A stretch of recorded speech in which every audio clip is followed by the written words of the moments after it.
ఈ అజయ్ దేవా అనే ఒక వైఎస్ఆర్ కాంగ్రెస్ పార్టీ కార్యకర్త, జగన్మోహన్ రెడ్డి గారి అభిమాని గొంతు పిసికాడు.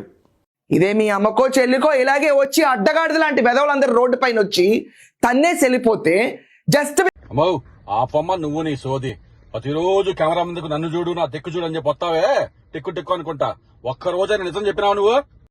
నీలాగనే చాలా మంది లేదో ఇదే న్యూస్ రన్ చేస్తున్నారు, వాళ్ళకు కూడా వేస్తున్నారు డబ్బులు బాగానే. మరి ఆ అబ్బాయి వైఎస్ఆర్సీపీ అన్నట్టు ఏమన్నా ఆధారాలు ఉన్నాయా? ఆధారాలు ఫ్యాక్ట్స్ వెరిఫై చేశావా? ఆ అబ్బాయి వైఎస్ఆర్సీపీ కాదు కూటమి ప్రభుత్వం మనిషి అని తేలితే మీరందరూ దానికి బాధ్యత వహిస్తారా? ప్రైమ్ టైంలో క్షమాపణలు చెప్తారా? ఇది చూడు, మీరు చెప్పబడే పుష్పాల అజయ్ దేవ్ అనే అతని ఫేస్బుక్ ప్రొఫైల్. అతను జనసేన అభిమాని, పవన్ కళ్యాణ్ అభిమాని. వైఎస్ఆర్సీపీ వైఎస్ జగన్ అభిమాని అయితే పవన్ కళ్యాణ్ టాటూ ఎందుకు చూపించుకున్నాడు చెప్తావా జనాలకి?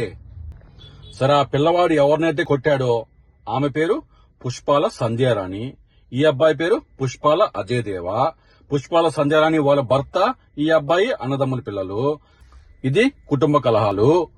ఈ వీడియో బయటకు రాగానే జనసేన వాళ్ళు ఈ వీడియోని కప్పుపుట్టే ప్రయత్నం చేశారని చెప్పడానికి ఇదిగో ప్రూఫ్. మరి ఈ ఫేక్ న్యూస్ ని రన్ చేసిన ఛానల్స్ అన్ని ఒక వ్యవస్థను అడ్డు పెట్టుకుని ఎందుకు మీరు ప్రజల్ని మభ్యపెడుతున్నారో ప్రజలకు వివరించే బాధ్యత మీది.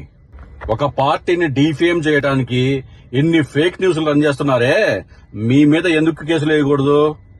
తలకాయ ఎక్కడ పెట్టుకోవాలో అర్థమవుతుందా? అయ్యో, మీడియా ఛానల్లో జర్నలిస్టులు వ్యభిచారం చేసే వాళ్ళైనా శరీరాన్ని నమ్ముకుంటా ఉండారు, మీరు చేసే జర్నలిజం వల్ల సమాజాన్ని నమ్ముతా ఉండారు. This is called moral prostitution. This kind of media journalism is worse than a brothel house.